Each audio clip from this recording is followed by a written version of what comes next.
इधर धीरे धीरे परीक्षित बड़ा होने लगा। एक दिन पांडव एक साथ बैठे थे। युधिष्ठिर के मन में आया, जिस संपत्ति के लिए हमने ये सब कुछ चाहने की, ये धन किसका काम का है? हमने कितने ना जाने युद्ध में कितनों को मारा है। मन में गिलानी हुई और महाराज अपना राज्य पाट सब अपने पौत्र परीक्षित को देकर के पांचों पांडव महाराज स्वर्ग के रास्ते चल गए, जिनमें सभी हिमालय में जाकर के गल गए हैं। और युधिष्ठिर जी महाराज स्वयं शरीर से भगवान के धाम को चले गए। एक दिन राजा परीक्षित के मन में विचार आया कि मैं राज्य खजाने को जाकर तो देखूं, मेरे दादा परदादा मेरे लिए कुछ जमीन जायदाद संपत्ति छोड़कर गए कि नहीं गए। जैसे खजाने को खोल कर देखा, उसके सामने एक सोने का मुकुट रखा था महाराज, बड़ा सुंदर है वो। बड़ा प्रसन्न हुआ और खजाने को बंद करके चले आए। धर्मात्मा राजा है राजा परीक्षित, किसी का दुख देखते नहीं है, प्रजा को अपनी संतान की तरह लालन पालन करते हैं। एक दिन राजा परीक्षित ने देखा उसकी इस राज्य में एक काला सा मनुष्य एक बैल को मार रहा है और उस बैल के 3 पैर तोड़ दिए। राजा परीक्षित ने देखा इतना महापापी ये कौन है। राजा परीक्षित दौड़ कर आए, तलवार को निकाल लिया। अरे दुष्ट, कौन है तू? तुमने इसके 3 पैर तोड़ दिए। कहने लगा महाराज मेरा नाम कलियुग है और मेरा राज्य आ गया, तुम्हारा राज्य खत्म। राजा परीक्षित कहने लगे कि हमारे जीते जी हम तुमको ये अधर्म नहीं करने देंगे। तो कहने लगा प्रभु मुझे रहने के लिए जगह दे दो। अब मैं कहा, मुझे तो रहना है। तो राजा परीक्षित कह रहे हैं जहां पर मदिरापान होगा वहां तुम्हारा वास होगा, जहां जुआ खेला जाएगा वहां तुम्हारा वास होगा, जहां जीवों की हत्या होगी वहां तुम्हारा वास होगा, और जहां वैश्यागमन होगा वहां तुम्हारा वास होगा, और जहां जुआ खेला जाएगा वहां भी तुम्हारा वास होगा। कलियुग कहने लगा प्रभु ये तो सारी गलत जगह है, कम से कम एक तो अच्छी दे दो। तो राजा परीक्षित ने कह दिया सोने के अंदर भी तुम्हारा ही वास होगा। तो भगवान का वास किसमें है? सोने में। अब तुम लोग सोना बड़े प्रेम से पहनते हो, हम तो पहनते नहीं है भैया, हम तो लकड़ी पहनते हैं। हमने नहीं पहन रखा सोना, धर रखा है घर पे। तो सोने में किसका वास? कलियुग का है ना। और सोने के पीछे भाग रहे कि नहीं भाग रहे? सबसे महंगा क्या है? सोना ही है ना। तो सोना किसको पसंद नहीं है?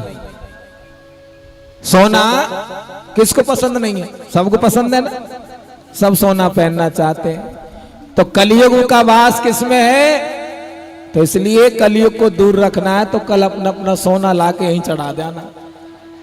प्रेम से बोलो। भगवान कहते हैं कलियुग। श्री सूजी महाराज से सौनक ऋषियों ने पूछा प्रभु कलियुग में तो नारायण का वास होता है, तो वहां कलियुग कैसे रह सकता है? जहां सोने में नारायण का वास उसमें कलियुग कैसे रह सकता है? तो श्री सूजी महाराज कहते हैं जो चोरी से कमाए हुए धन से जो सोना बनता है उसमें कलियुग का वास रहता है, और किसी के सोने को कोई चुराता है उसमें कलियुग का वास रहता है। अपनी मेहनत से कमा करके जो सोना पहनते हैं उसमें नारायण का वास होता है। इसलिए तुम्हारा सोना तुमको मुबारक भैया, हमारे पास मत लाना। प्रेम से बोलो। अब पता नहीं तुम्हारा कौन सा है, कलयुग हमारे सर पर बैठ जाए, इसलिए अपना अपने पास रखो। प्रेम से बोलो। एक दिन राजा परीक्षित शिकार के लिए जा रहे थे, तो उनको ध्यान आया कि हमने देखा था हमारे खजाने में एक बड़ा सुंदर मुकुट रखा है। अपना मुकुट उतार दिया और वो सोने का जो मुकुट रखा था उसको पहन लिया और उसमें कलयुग प्रवेश कर गया। प्रेम से बोलो। जो धर्मात्मा राजा हैं उनकी बुद्धि भ्रष्ट हो गई महाराज। एक समिक नाम के ऋषि हैं जो अपने आश्रम में भजन कर रहे थे।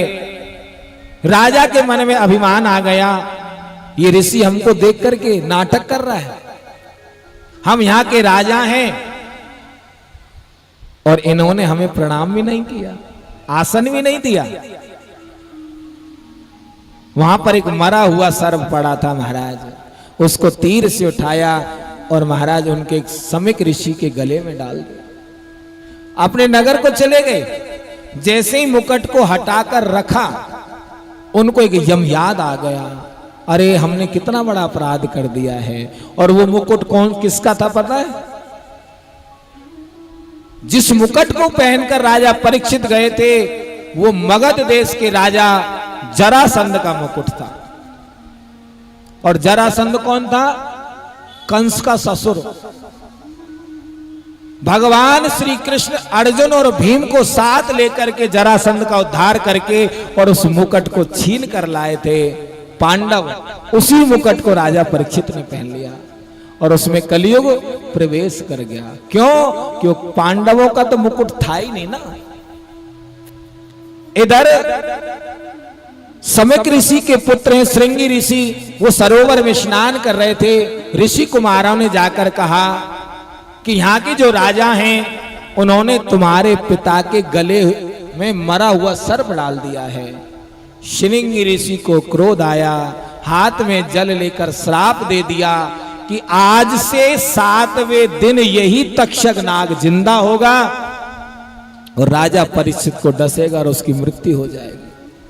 जैसे समिक ऋषि को समाधि टूटी तो अपने पुत्र से कहा कि पुत्र, तुमने कभी उस राजा को श्राप तो नहीं दिया? उन्होंने कहा कि पिताजी, मैंने तो उनको श्राप दे दिया है। क्यों भैया? तो सज्जनों, इससे एक बात का विशेष ध्यान रखना, कभी भी किसी भी चीज का निर्णय जल्दबाजी में नहीं करना चाहिए। किसी की सुनी बात का विश्वास मत करो। कानों की सुनी बात पर कभी भरोसा नहीं करना चाहिए। और सज्जनों, जो दूसरी की बात को सुन करके क्रोध करते हैं उनके घर का नाश हो जाता है। कैसे हो जाता है? क्योंकि दुनिया वाले तो महाराज हाथों में नमक लेकर फिरते हैं, अपने जख्म किसी को दिखाने नहीं चाहिए। क्योंकि ये दुनिया वाले महाराज ये रो करके पूछते हैं और हंस करके उड़ा देते हैं। तो कभी भी क्रोध में जल्दबाजी में फैसला ना करें। पहले आंखों से देखें, कानों से सुने, तब जाकर निर्णय करना चाहिए। और सज्जनों, मन पर प्रभाव 3 चीजों से पड़ता है, चौथी चीज बनी नहीं है। वो 3 चीज कौन सी पता है आपको? आंखें, कान और मुख।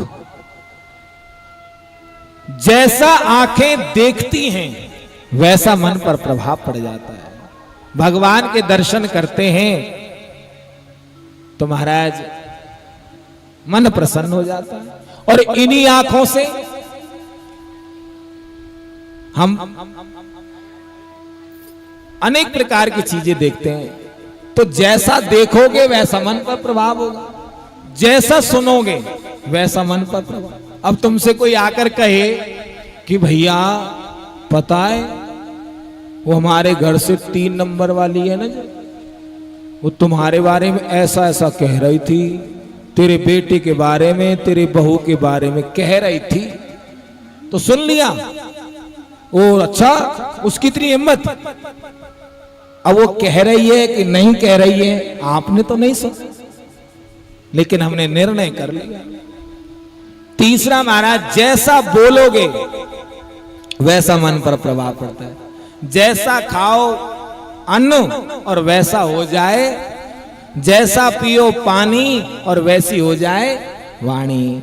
तो इसलिए लोग पीते हैं, पी पी के गिरते, हम पीते हैं गिरते नहीं। 2 पैक हम भी लगा लेते जब ज्यादा थक जाते हैं। चिंता मत करो, आप ये मत सोचो कि हम ही पीते हैं, हम भी लगा लेते हैं 2-2 पैक रात को चुपचाप। नींद आती नहीं है ना, पी लेते हैं। तो इसलिए आप भी पी लिया, कोई फर्क नहीं। तो कौन सा भगवान कहां है? चारों दिशाओं में, कण कण में भगवान है, लेकिन देखना है तो कैसे देखना है? हो मेरे सावरे सलोने कन्हैया, तेरा जलवा कहां पर नहीं है। हो मेरे सावरे सलोने कन्हैया, तेरा जलवा कहां पे नहीं है।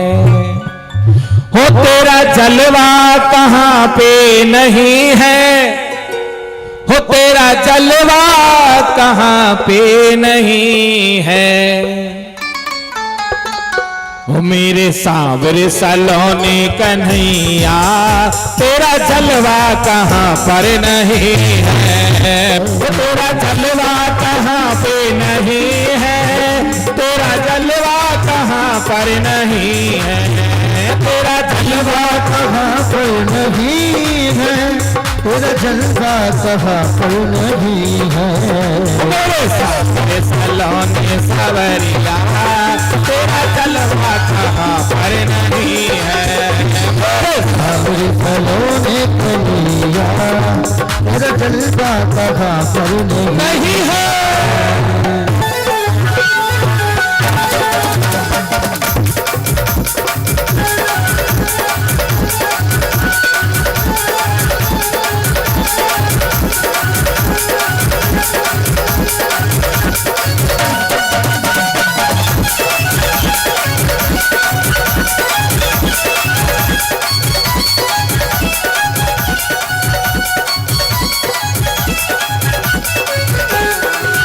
आंखों वालों ने तुमको है देखा, कान वालों ने तुमको सुना है। आंखें वालों ने तुमको है देखा, कान वालों ने तुमको सुना है। आंखें वालों ने तुमको है देखा, कान वालों ने तुमको सुना है। आंखें वालों ने तुमको है देखा, कान वालों ने तुमको सुना है। तेरा जलवा, तेरा जलवा, तेरा जलवा उसी ने है देखा, जिसकी आंखों पे पर्दा नहीं है। तेरा जलवा उसी ने है देखा, तेरा जलवा कहां पर नहीं है। मेरे सावरे सलोने कन्हैया, तेरा जलवा कहां पर नहीं है। मेरे सावरे सलोने कन्हैया, तेरा जलवा कहां पर नहीं है।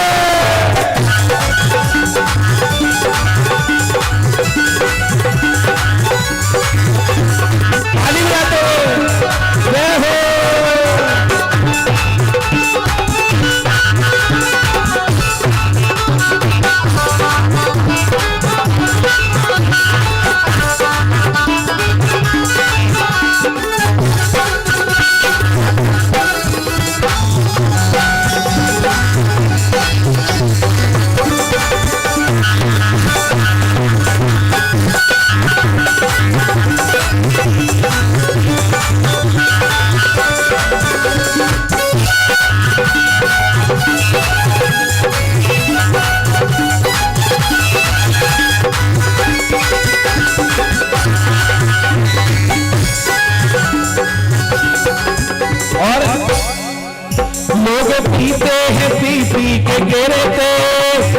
पीते हैं गिरते नहीं हैं। लोग पीते हैं पी के गिरते, हम पीते हैं गिरते नहीं हैं। लोग पीते हैं पी के गिरते, हम पीते हैं गिरते नहीं हैं। लोग पीते हैं पी के गिरते, हम पीते हैं गिरते नहीं हैं। क्यों गिरते हैं पता है? हमने पिए हैं सत्संग के प्याले, ये अंगूरों की मदिरा नहीं है। हमने पिए हैं सत्संग के प्याले, ये अंगूरों की मदिरा नहीं है। सावरे सलोने कन्हैया, मेरा जलवा कहाँ पर नहीं है। सावरे सलोने कन्हैया, मेरा जलवा कहाँ पर नहीं है।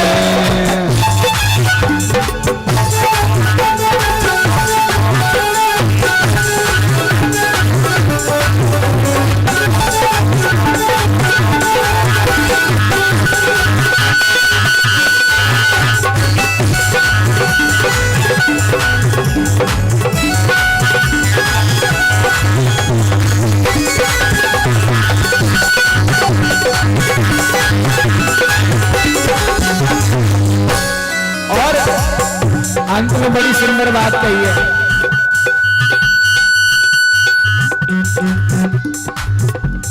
कहा है? जिनकी नजरों में है श्याम प्यारे, वो तो रहते हैं जग से निहारे। जिनकी नजरों में है श्याम प्यारे, वो तो रहते हैं जिनकी नजरों में कन्हैया समा जाते हैं ना, वो संसार वालों से अलग ही रहते हैं। और जो गोविंद के भगत बन जाते हैं ना, उनका रहना, उनका खाना, उनका पहनना और उनका बोलना सब अलग हो जाता है। जिनकी नजरों में है श्याम प्यारे, वो तो रहते हैं जग से निहारे। वो तो रहते हैं जग से निहारे, वो तो रहते हैं जग से निहारे। जिनकी नजरों में, जिनकी नजरों में, जिनकी नजरों में मोहन समाए, वो नजर फिर तरसती नहीं है। जिनकी नजरों में मोहन समाए, वो नजर फिर तरसती नहीं है। सावरे सलोने कन्हैया, मेरा जलवा कहाँ पर नहीं है। सावरे सलोने कन्हैया, मेरा जलवा कहाँ पर नहीं है। मेरा जलवा कहाँ पर नहीं है। मेरा जलवा कहाँ पर नहीं है। मेरे सांवरे सलोने जो असल में है मस्ती में डूबे, उन्हें क्या परवाह जिंदगी की। जो उतरती है चढ़ती है मस्ती, वो हकीकत में मस्ती नहीं है।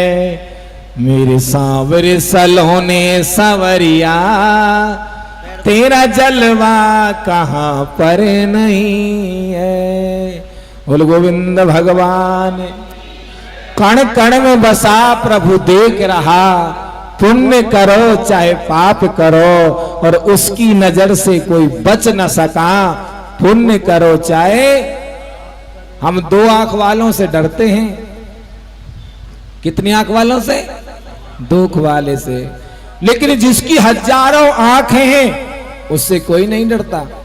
लेकिन ये संसार में जो लोग हैं ना, उनसे डरते हैं कि पड़ोसी देख लेगा, रिश्तेदार देख लेंगे।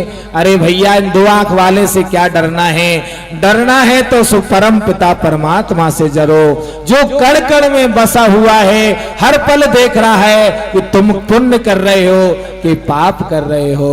आज राजा परीक्षित को समक ऋषि ने संदेश दिया कि भैया, आज से 7वें दिन तुम्हारी मृत्यु हो जाएगी, इसलिए तुम अपनी मुक्ति का कोई साधन ढूंढ लो।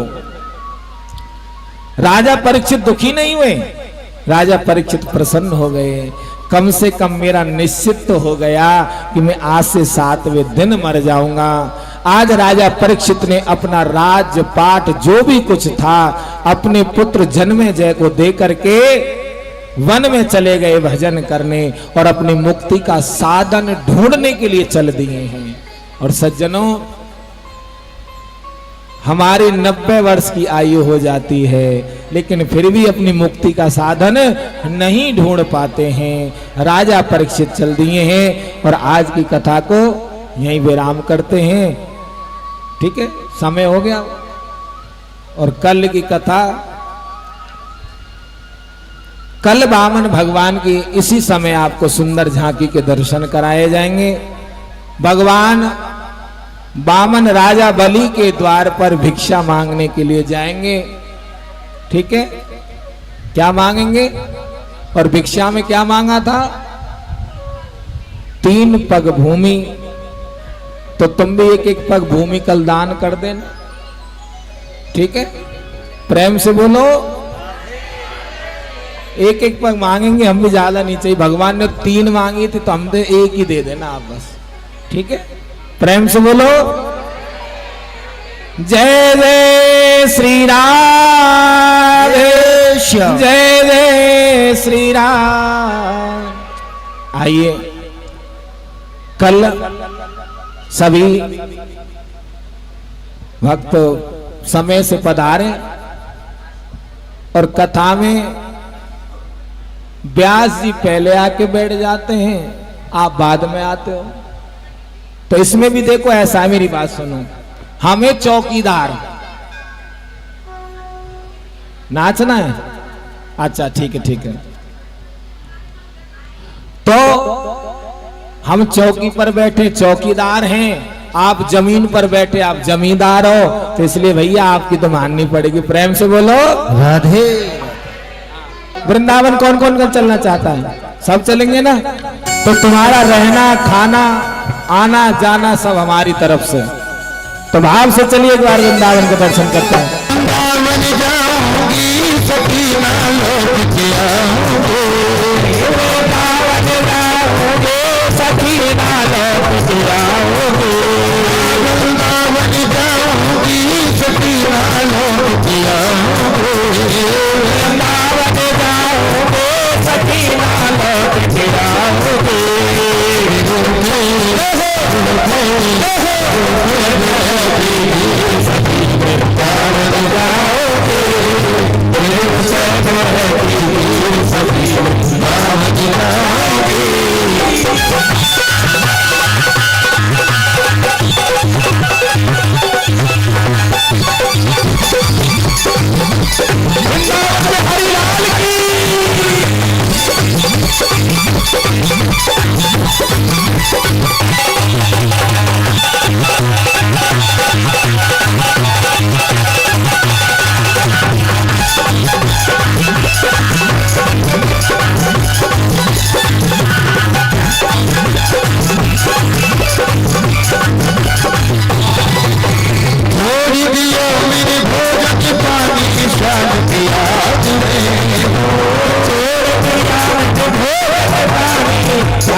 की दीवानी हो गई,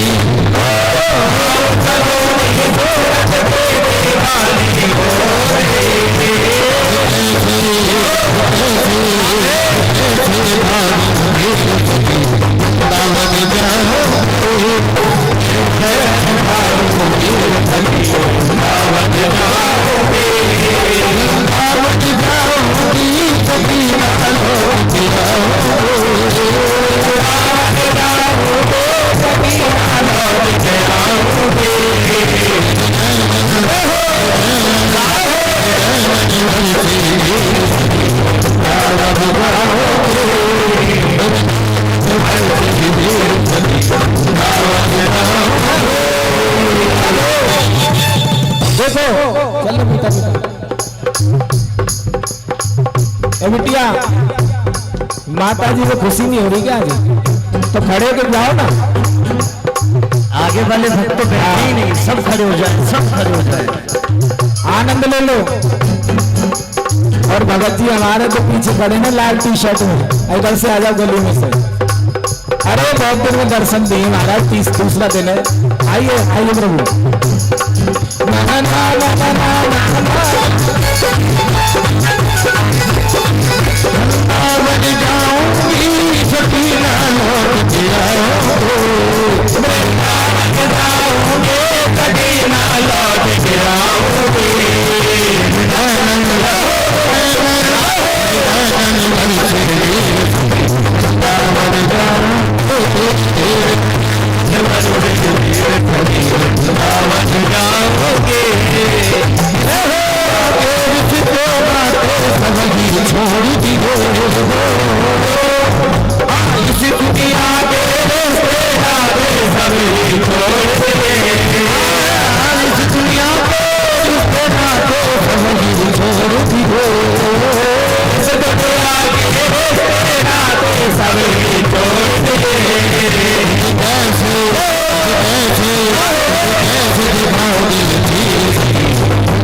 वृंदावन जाऊंगी सखीना लौट के आऊंगी मेरे नैनन बरसे नीर सखी वृंदावन जाऊंगी वृंदावन बिहारी